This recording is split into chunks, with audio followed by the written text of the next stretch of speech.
भगवान विष्णु ने माता लक्ष्मी को बताया तुलसी में रोज जल देने का फल। नमस्कार दोस्तों, हिंदू धर्म में तुलसी के पौधे को खास मान्यता दी गई है। यहाँ हर घर में तुलसी का पौधा जरूर होता है। ऐसा कहा जाता है कि रोजाना सुबह उठकर स्नान करने के बाद सूर्य को जल देने के साथ साथ तुलसी में पानी भी जरूर देना चाहिए। धार्मिक गुणों के साथ साथ तुलसी औषधीय गुणों से भी भरपूर मानी गई है। तुलसी को बहुत ही शुभ और पवित्र माना जाता है। भगवान विष्णु को भी तुलसी बहुत प्रिय होती है, क्योंकि इसमें लक्ष्मी का वास होता है।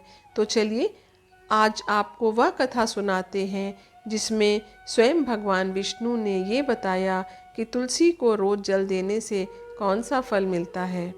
एक समय की बात है, माता लक्ष्मी ने भगवान विष्णु से पूछा, हे नाथ, आप तो तीनों लोकों के स्वामी हैं और तीनों लोकों में आपकी पूजा होती है। सभी आपकी कृपा पाने के लिए उत्सुक रहते हैं, फिर भी आप इस तुलसी के पौधे की पूजा क्यों करते हैं? इसे रोजाना जल क्यों चढ़ाते हैं? मैं इस तुलसी के पौधे को जल चढ़ाने का महत्व जानना चाहती हूँ। माता लक्ष्मी का यह प्रश्न सुनकर भगवान विष्णु ने कहा, देवी, तुलसी साक्षात आपका ही यानी लक्ष्मी जी का ही रूप है। तुलसी की रोजाना पूजा करने के कई फायदे हैं और तुलसी को जल चढ़ाने मात्र से ही मनुष्य के कई पाप नष्ट हो जाते हैं। तुलसी को जल देने का महत्व बताने से पहले मैं आपको एक बहुत ही पवित्र कथा सुनाना चाहता हूँ। इस कथा को बड़े ध्यान से सुनना, आपको अपने प्रश्न के सारे उत्तर मिल जाएंगे। हे देवी, जो भी मनुष्य सिर्फ इस कथा को ध्यान लगाकर पूरी सुन लेता है, उसे 100 वर्षों तक तुलसी को जल देने जैसा फल ही प्राप्त होता है। माता लक्ष्मी ने कहा, स्वामी, मैं इस कथा को बड़े ही ध्यान से सुनूंगी। आप मुझे वह कथा सुनाना आरंभ कीजिए। भगवान विष्णु ने कहा, देवी, बहुत समय पहले की बात है। किसी नगर में एक ब्राह्मण रहता था। उसका जन्म तो ब्राह्मण कुल में हुआ, लेकिन उसके कर्म नीच प्रवृत्ति के थे। वह ब्राह्मण हमेशा ही झूठ बोलता और गलत तरीके से पैसा कमाता था। उसका मन हमेशा ही बुरे कर्मों में लगा रहता था। वह सदैव जुआ, वेश्यावृत्ति और चोरी में ही लगा रहता था। इसलिए उसने अपने जीवन में कभी भी पुण्य का काम नहीं किया और शास्त्रों का अध्ययन भी नहीं किया। ब्राह्मण होते हुए भी कभी पूजा पाठ नहीं किया। सदैव ही उसका मन दूसरों के धन पर लगा रहता था। वह दिन में जो भी कमाता था, उसे रात्रि में जुआ और वेश्यावृत्ति में उड़ा दिया करता था। इस तरह वह ब्राह्मण अपने जीवन को पाप कर्मों में ही गुजार रहा था। उसने अपने मुख से कभी भी भगवान का नाम नहीं लिया और ना कभी देवी देवताओं का पूजन किया। इस प्रकार से उसे पाप करते हुए कई वर्ष बीत गए। एक दिन वह ब्राह्मण कुछ खरीदारी करने के लिए एक नगरी में जा पहुंचा। उस नगरी के पास में गंगा नदी बहती है और उस नदी में स्नान करने के लिए दूर दूर से लोग आया करते थे। फिर वह ब्राह्मण गंगा जी के किनारे एक आश्रम में ठहरता है। उस आश्रम में अनेक विद्वान ब्राह्मण प्रतिदिन पुराणों का पाठ करते थे तथा भगवान की भक्ति में लीन रहते थे। वह ब्राह्मण भी ढोंग करता हुआ वहीं पर उनके साथ रुक गया और उन ब्राह्मणों के साथ रहकर उसे भी भगवान का नाम लेने का अवसर मिल रहा था। फिर वहाँ पर आए हुए लोगों ने गायों का पूजन करके ब्राह्मणों को भोजन कराया, तो उस ब्राह्मण ने भी उनके साथ बैठकर ही भोजन किया और भगवान का प्रसाद ग्रहण किया। वहीं पर उस आश्रम में एक तुलसी का पौधा था। वह ब्राह्मण जाने अनजाने में उस तुलसी के पौधे में पानी डालता था। उसके मन में कोई विचार नहीं था कि वह क्या कर रहा है। वह प्रतिदिन सुबह उठकर बाल्टी में पानी लेकर तुलसी के पौधे में डालता था। फिर यह उसका रोज का ही नियम बन गया। फिर एक दिन की बात है, वह आश्रम में सोया हुआ था। तभी अचानक उसके पास एक काला सर्प आया और उस काले सर्प ने उसे नींद में ही डस लिया और थोड़ी ही देर में उस ब्राह्मण की नींद में ही मृत्यु हो गई। और जब वहाँ सुबह दूसरे ब्राह्मणों ने उसे उस अवस्था में देखा तो उन्होंने उसके मुख में तुलसी पत्र और तुलसी जल डाल दिया। तभी वहाँ यमदूत आते हैं और उस ब्राह्मण को पकड़कर यमलोक में ले जाने लगते हैं। रास्ते में जाते हुए ब्राह्मण विलाप करने लगता है और यमदूतों से कहता है कि मुझे कहाँ ले जा रहे हो और मेरी मृत्यु किस कारण हुई है। तब यमदूत कहते हैं कि ब्राह्मण, तुमने जन्म से लेकर मृत्यु तक बहुत पाप कर्म किए हैं। तुम्हारे पापों के कारण ही तुम्हें एक काले सर्प ने काटा, जिसकी वजह से तुम्हारी मृत्यु हुई है। अब हम तुम्हें यमपुरी लेकर के जा रहे हैं। वहाँ पर यमराज तुम्हारे पाप के कर्मों का लेखा जोखा देखेंगे और निश्चित तुम्हें घोर नरक में ही डालेंगे।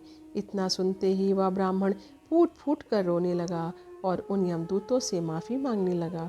किंतु यमदूतों को उस पर जरा भी दया नहीं आई। वह उसे मारते हुए यमलोक लेकर के गए। जब यमदूत उस ब्राह्मण को लेकर यमराज के सामने उपस्थित हुए तो यमराज के पास बैठे हुए चित्रगुप्त ने उस ब्राह्मण के कर्मों का लेखा जोखा निकाला और यमराज से कहने लगे, धर्मराज, इस ब्राह्मण ने तो अपने पूरे जीवन भर पाप ही पाप किए हैं। इसने अपने जीवन में कभी भी पुण्य का कोई काम नहीं किया। ये तो घोर पापी है। इसे तो हमेशा के लिए नरक में डाल दिया जाए। फिर यमराज यमदूतों से कहते हैं कि जीवन भर पाप करने वाले इस ब्राह्मण को उठा कर ले जाओ और नरक में डाल दो। यमराज का आदेश मिलते ही यमदूत उस ब्राह्मण को लेकर नरक की ओर चल दिए। ब्राह्मण को पीटते हुए नरक में ले गए। वहां जाकर उसे खौलते हुए तेल की कढ़ाई में डाल दिया। परंतु जैसे ही उस ब्राह्मण को खौलते हुए तेल की कढ़ाई में डाला गया तो वह तेल एकदम से शीतल और ठंडा हो गया। इस घटना को देखकर उस यमदूत को बड़ा ही आश्चर्य हुआ। ऐसा उनके साथ पहले कभी नहीं हुआ था।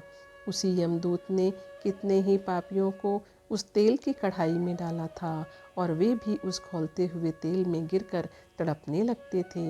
लेकिन जैसे ही वह ब्राह्मण गर्म तेल की कढ़ाई में गिरा तो वह तेल अचानक से शांत और शीतल हो गया। इस आश्चर्यजनक घटना को देखकर वह यमदूत जल्दी से दौड़ता हुआ यमराज के पास गया। यमदूत को देखकर यमराज ने कहा, क्या बात है, तुम इतना घबराए हुए क्यों लग रहे हो? फिर वह यमदूत कहता है, धर्मराज, आपने जिस ब्राह्मण को नरक में डालने के लिए कहा था, मैंने जैसे ही उसे खौलते हुए तेल में डाला तो उस भट्टी की अग्नि बुझ गई और वह खौलता हुआ तेल भी बिल्कुल ठंडा हो गया। फिर यमराज कहते हैं, यह तो बड़ी ही विचित्र घटना है। ऐसा तो पहले कभी नहीं हुआ। यमराज विचार ही कर रहे थे, तभी वहाँ नारद मुनि प्रकट होते हैं। नारद मुनि को देखकर यमराज अत्यंत प्रसन्न होते हैं, उन्हें प्रणाम करते हैं और उनका स्वागत करते हैं। फिर यमराज नारद मुनि से कहते हैं, मुनिवर, आप उचित समय पर आए हैं। हमने आज एक अत्यंत पापी ब्राह्मण को नरक में गिराया है, लेकिन उसके गिरते ही नरक की अग्नि ठंडी पड़ गई और खौलता हुआ तेल भी शीतल हो गया। तब नारद मुनि ने यमराज से कहा, हे धर्मराज, आपने जिस ब्राह्मण को नरक में डाला है वह नरक में डालने के योग्य नहीं है, क्योंकि उस ब्राह्मण के द्वारा अनजाने में ऐसा कर्म हुआ है जो नरक का नाश करने वाला है। जो मनुष्य पुण्य कर्म करने वाले लोगों की संगति करता है, उनके पुण्य का भाग उसे भी जरूर मिलता है। ये ब्राह्मण तो कई दिनों तक भगवान के भक्तों के साथ रहा है। इस ब्राह्मण ने आश्रम में रहते हुए रोजाना अनजाने में तुलसी में जल डाला है, इसलिए यह ब्राह्मण बड़ा पुण्य आत्मा बन गया है। इसके सारे पाप नष्ट हो गए हैं। ये ब्राह्मण स्वर्ग लोक में जाने का अधिकारी बन गया है। इस ब्राह्मण ने अनजाने में ही इतना पुण्य कमाया है जो कई जन्मों तक मनुष्य को प्राप्त नहीं होता। इसलिए हे धर्मराज, आप इस ब्राह्मण को नरक में ना डालें और इसके पापों के लिए इसे केवल इतना दंड दें कि बस इसे सभी नरक का दर्शन करा दें।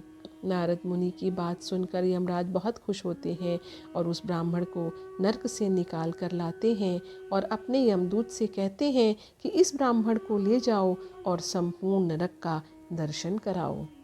फिर यमदूत उस ब्राह्मण को लेकर के जाते हैं और संपूर्ण नरक का दर्शन कराते हैं। भगवान विष्णु ने कहा कि देवी इस प्रकार से यमदूत उस ब्राह्मण को संपूर्ण नरकों का दर्शन कराते हैं और फिर उसे स्वर्गलोक में ले जाते हैं। फिर वह ब्राह्मण एक यक्ष बन जाता है। आगे भगवान विष्णु कहते हैं कि हे देवी, वनस्पति नाम तुलसी, मास नाम कार्तिक, तिथि नाम एकादशी। देवी, वनस्पतियों में मुझे तुलसी प्रिया है, मास में मुझे कार्तिक प्रिय है और तिथि में मुझे एकादशी प्रिय है। इसलिए जो मनुष्य रोजाना तुलसी की पूजा पाठ करता है और तुलसी को जल देता है, वह मनुष्य मुझे सबसे अधिक प्रिय है। उस मनुष्य की कभी भी कोई दुर्गति नहीं होगी, वह मनुष्य कभी भी नरक में नहीं जाएगा। जिन घरों में तुलसी का पौधा सदैव ही हरा भरा रहता है, उस घर में सुख, शांति और समृद्धि बनी रहती है। भगवान विष्णु कहते हैं, देवी, मेरी पूजा में और मुझे चढ़ाए जाने वाले भोग में तुलसी का पत्र अवश्य होना चाहिए, क्योंकि तुलसी पत्र के बिना मैं किसी भी प्रकार का भोग स्वीकार नहीं करता हूँ। इसलिए प्रत्येक घर में तुलसी का पौधा अवश्य होना चाहिए। अगर आपके घर में भी तुलसी का पौधा है तो सुख, शांति और समृद्धि के लिए तुलसी को चुनरी अवश्य ओढ़ानी और चढ़ानी चाहिए, क्योंकि तुलसी केवल एक पौधा ही नहीं है, बल्कि वह एक देवी है, अर्थात विष्णु की पत्नी है। इसलिए तुलसी को चुनरी अवश्य ही चढ़ानी चाहिए। इससे पति पत्नी में प्रेम और विश्वास बढ़ता है तथा दाम्पत्य जीवन खुशहाल बना रहता है और घर की महिलाएं सदा सुहागन और सौभाग्यशाली रहती हैं। तुलसी का विवाह भी अवश्य करना चाहिए। इससे मनुष्य के सभी दुखों का अंत होता है और सांसारिक जीवन सुख में बीतता है। भगवान विष्णु आगे कहते हैं कि देवी, तुलसी के पौधे के पास अपने मुख से अपशब्द भी नहीं बोलना चाहिए और तुलसी के नज़दीक कभी भी जूते, चप्पल, झाड़ू, पोछा नहीं रखना चाहिए। यह अत्यंत पाप माना जाता है।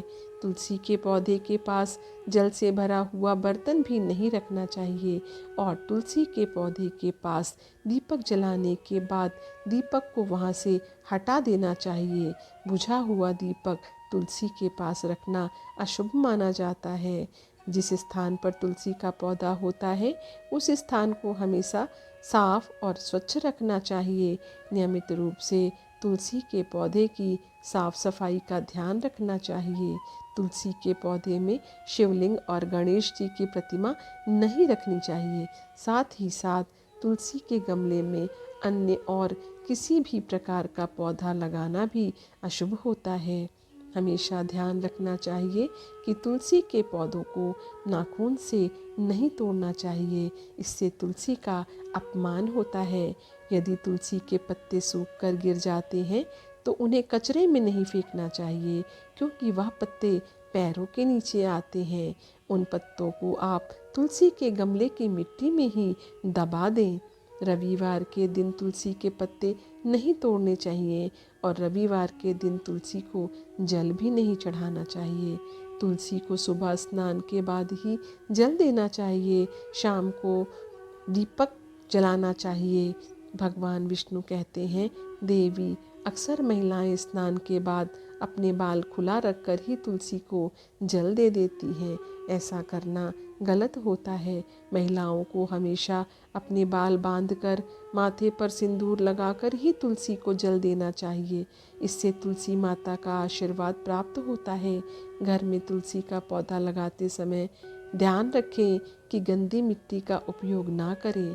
मासिक धर्म के दौरान महिलाओं को तुलसी के पौधे में पानी नहीं डालना चाहिए और तुलसी को स्पर्श भी नहीं करना चाहिए।